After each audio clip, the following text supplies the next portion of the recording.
So here again in Loreto Street, this massive temple here. Good example with that, but you have to start right here. Yeah, but this is from the time period before the Inca, and you can look and you see the style of construction, you see the perfection.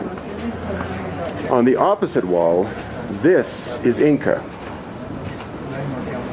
You can tell that because the stones are a little bit irregular in shape and they have obvious tool marks in them. You can see the points, the little white points here. You can tell that these are tool marks from obsidian or some other stone tool. But when we cross over to this side, you see marks, but these are not tool marks. You can't see where the stone has been punctured or bruised. And that's one of the indicators. The other one is the fact that you see this very smooth surface and very shiny, as though some incredible heat source was used to harden what was a softer stone previously. So this is in Loreto Street still. And in terms of building, as someone who's worked in stone a little bit, you look at this joinery, and this is explained to me as being of the Inca period. And you look at that and you go, wow, that's really well done. You know, I can see the tool marks, and I can see where, you know, the joins were made, and that's, you know, that's very well done. It's very fine craftsmanship. But right across the way, this is thought to be from an earlier period, pre-Inca. And this is where the technical accuracy is just, like, you know, beyond belief. I mean, this is basically perfect joinery. And not just that, but when you move along, where the stones intersect, like here, this tiny little difference between the height of these two and how it shows up there. And this perfectly straight line.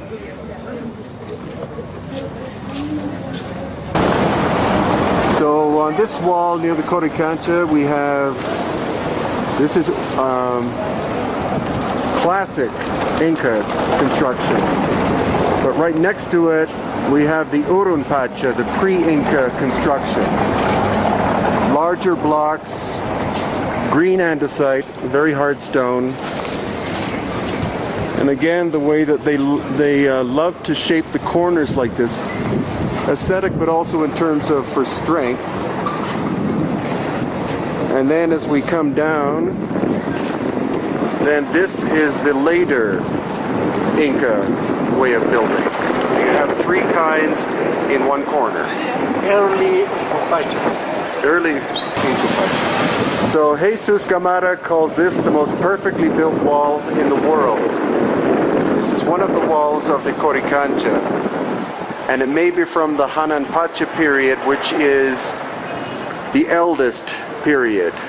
Then came the Urunpacha, and after that the Ukunpacha, of which the Inca were part of. But this is technically as close to being perfect human or whatever building. I mean, this you can't even see. You can see where the joint is, but it's way beyond any concept of putting a piece of paper in or whatever. Like this is perfect joinery. Absolutely impossible with the use of stone tools or obsidian tools or maybe even tungsten carbide tools. This is incredibly ancient and has withstood earthquake after earthquake. You see where the joins have an actual glow to them. They shine. And again, this wall, according to Jesus Camara, is the most perfectly built wall in the world. And the shiny area is what is intriguing. Why is it shiny where the joins are? Was it because they were polished, or because there was some kind of heat treatment involved in the construction? And they talk about if the Inca existed for 300 years, from 1200 to 500, why would their building style change from being this to that? Or vice versa, how could they have changed their style of building if it went the other way, from this to that?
And this is inside the Coricancha, the Temple of the Rainbow and the Temple of Lightning. And this is just an interesting visual effect.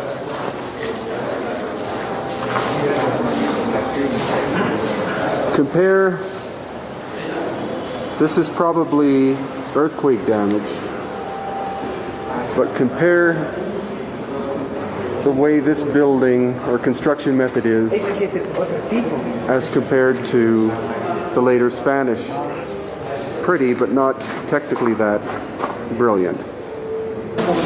Okay, this is a hole in a block of stone in the Coricancha. And if you haven't actually been here to look at this, you couldn't tell, but this was made by a machine. A 500-year-old machine, or a 1,000-year-old machine, or a 10,000-year-old machine, but it is machined, and this is andesite, or diorite, super hard stone. This is another great example. You know, who made this, and what did it do?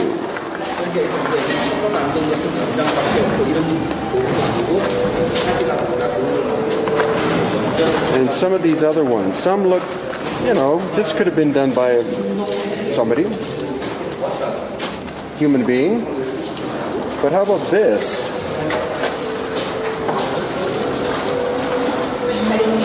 What is it? Where originally was it? And what did it do? And again, we have this block, which is, it looks very simple. But actually the Intihuatana also looks simple, unless you take into account the fact that some form of saw would have to have been used to cut away the planes to remove these large stone pieces from that. This piece is from the outside.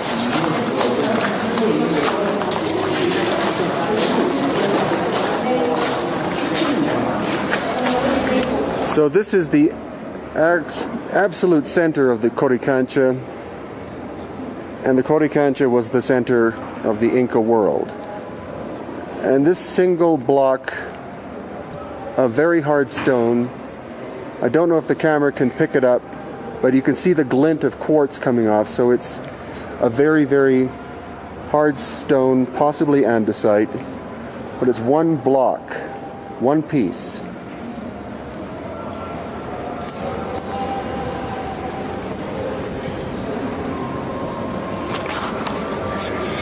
and these mysterious grooves that are here and holes. The similar exists inside the pharaoh chamber in Giza.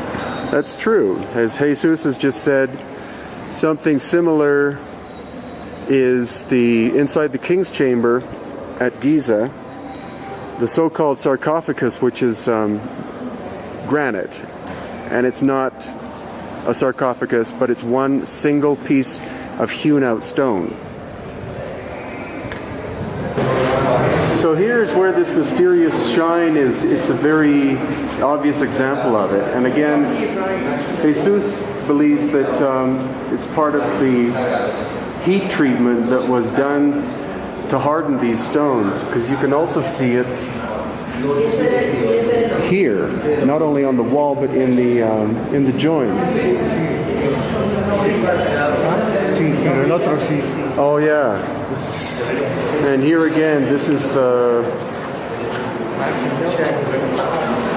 very special passageway where the Pleiades rise. You see the brilliant shine on this stone here. And down through these joints.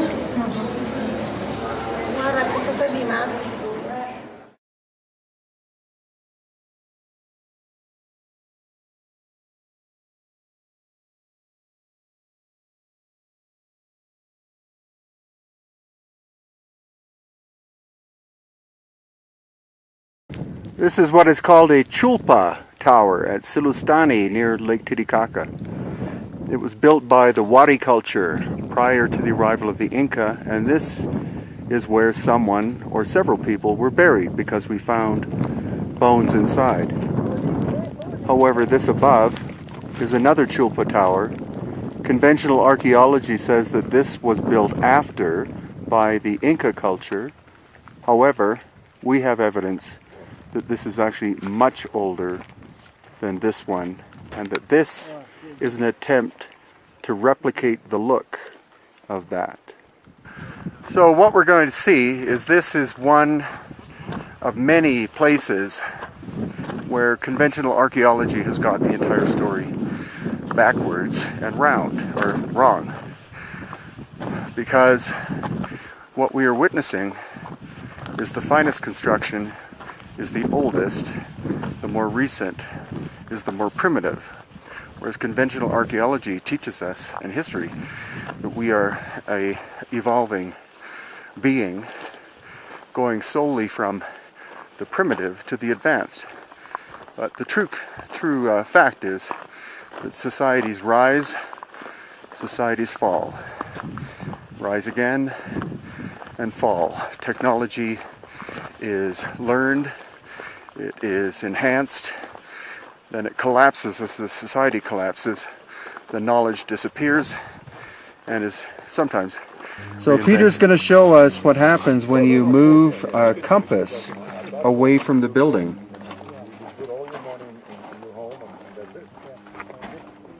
You can see that it's twitching.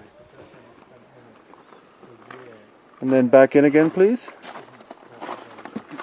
So there definitely seems to be a magnetic anomaly of some kind going on here, suggesting that these towers were not funeral towers, but they had an energetic function. So what you're looking at is a chulpa tower where half of it has been removed.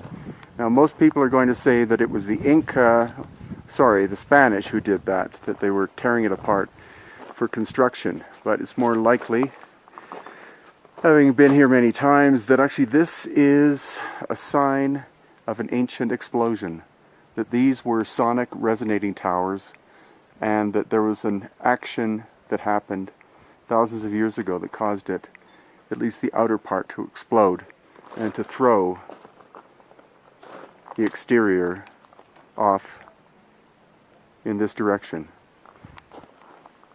Now the explosion seems to have happened from east or east-northeast out this way, but we're going to test with other ones and see if that's the case.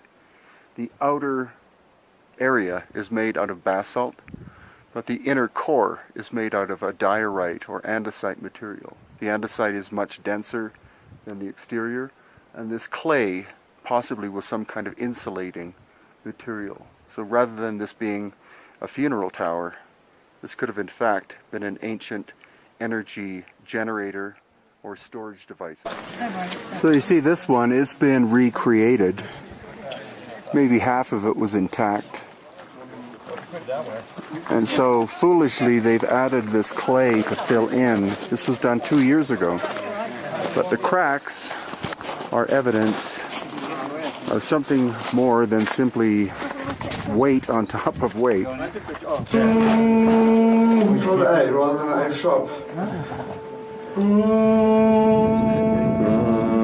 This one seems to resonate again to A sharp, and it causes actually the interior to really vibrate. Your body vibrates as well when you're inside. Another curious thing about these towers is that they taper upwards. They get wider as you go up, which is not a smart building practice in the modern day, the way we build buildings. Also the band that's around it, and you can see at the very top the way that it curves in. Oops, like that. So Christopher Dunn, the engineer, has a theory that these possibly were like pipes, or that the energy or sound was coming upwards. And his idea, I believe, is that these were actual earthquake or energy relieving chambers to reduce the chance of earthquake. So Charles, you were inside one of these, actually this one on the right. And could you tell me what was happening with the dowsing rods that were in there with you? Maxine was using the dowsing rods, and it was spinning in a clockwise direction. Not too fast and not too slow. There was 3 of us trying different tones while we were in there. Inside, there's almost like a spiral rock protrusion of stairway leading to the top, or almost to the top, and it looks like there's a square hatch right in the middle at the top. And so that much of it must be hollow, or there must be something in there, because I mean it looks like a stone door. It's a door, square door. Okay. Yeah. Great. So what you're looking at now is the debris field from a massive square one, which is here. So again, it's unlikely that this was manually taken apart, but could have been the result of a massive explosion in the distant past. If these were energy structures, capacitors, or generators, the system could have overloaded at some point, and then the whole thing, or the whole series, exploded to different degrees.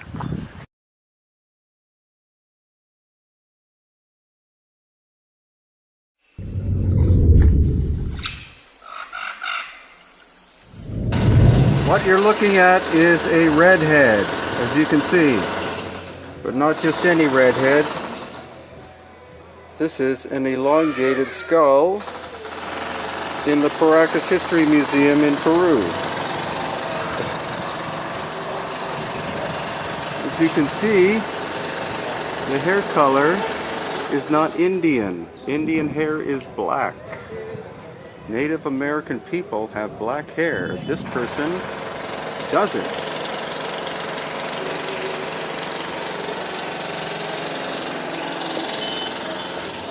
And in order to highlight this is a bit of hair that has come off the skull. So you can see in the sunlight, you can see what color it is. This was an auburn redhead. This is the Paracas baby skull. This is a child who was probably between 1 and 2 years old upon death.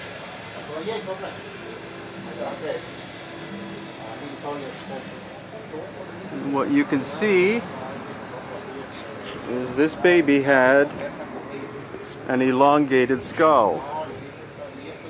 So the question is, was this skull bound soon after birth in order to achieve this shape? or under this wrapping, is this a naturally elongated human skull? That is the burning question. Very close-up shot. You can see the bone, and here these are the teeth. You can see the number of teeth there. One of the great enigmas here in Peru at the Paracas History Museum south of Lima. Just Google www.hiddenincatours.com for more information. What you're looking at is a redhead, but not just any redhead. You can see this skull is clearly different from you. Senior Juan Navarro of the Paracas History Museum is now going to slowly rotate the skull so that you get a view of it.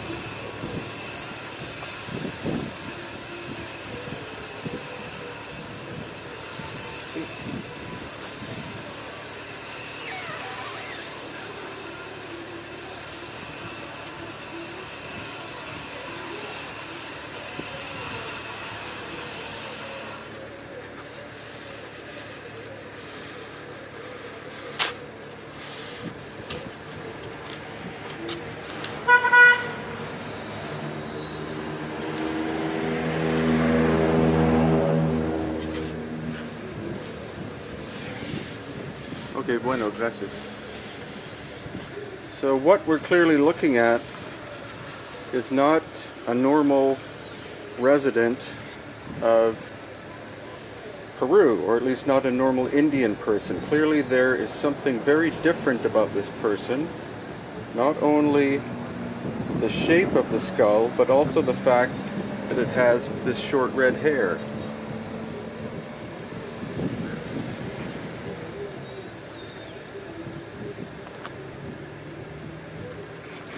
So we welcome you to come and visit the Paracas History Museum and see for yourself. We don't only have one of these, there are actually 5 that have hair, and a total collection of 40 skulls so far of the ancient Paracas people.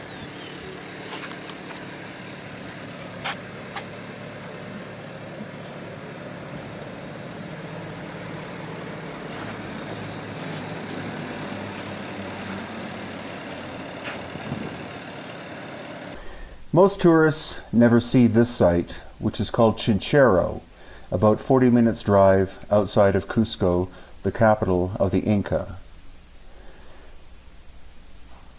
But it is quite astonishing, as you can see, the Royal Inca terracing system, which in the Inca language are called andene. This site, Chinchero, hosts some of the most beautiful and largest terracing systems in all of the Inca world.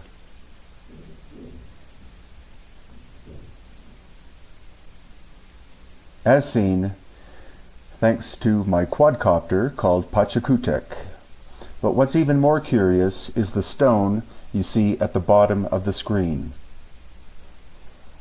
Now, what most archaeologists don't accept is the fact that whoever did this work was not the Inca, because the amount of erosion of the stone surfaces is excessive, most likely much more than would be capable in the course of only 500 to 1,000 years.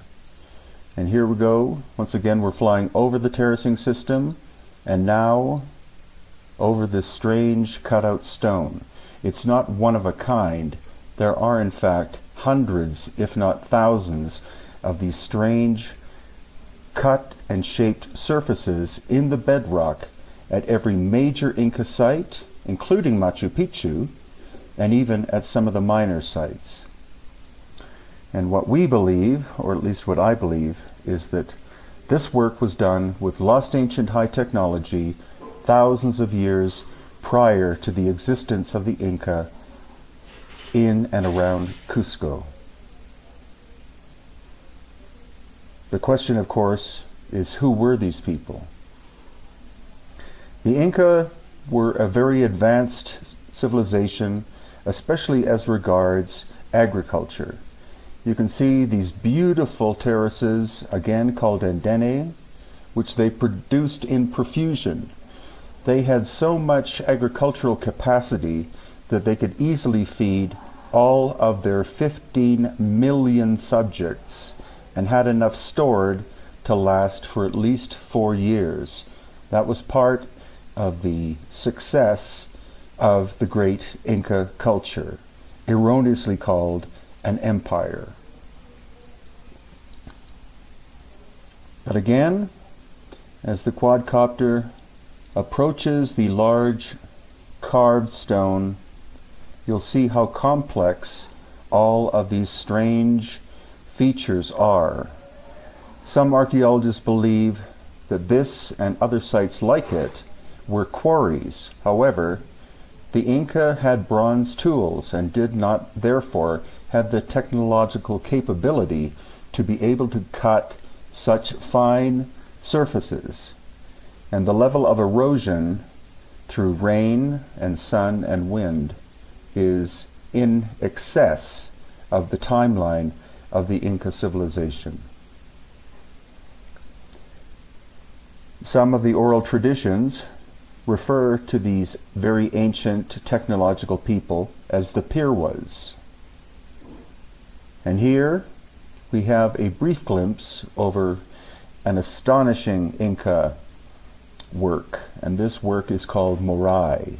It is far larger than the size of a football stadium. The question is, what was its function? It's almost 100% sure that the Inca created this amazing terracing system, and again, conventional archaeology says that the giant circles you just did see, and now see again, were made as an agricultural experimentation station, that the Inca were testing different levels for different crops. However, 3 years ago, German scientists measured the temperature and humidity of each one of the levels, and there is no significant difference. So was this a huge stadium of the Inca? Was it for growing agriculture? Or possibly, was it for both? There is a celebration that happens every early August when plants are not being grown in Peru, and at that time this entire area is filled with thousands of people dressed as Inca.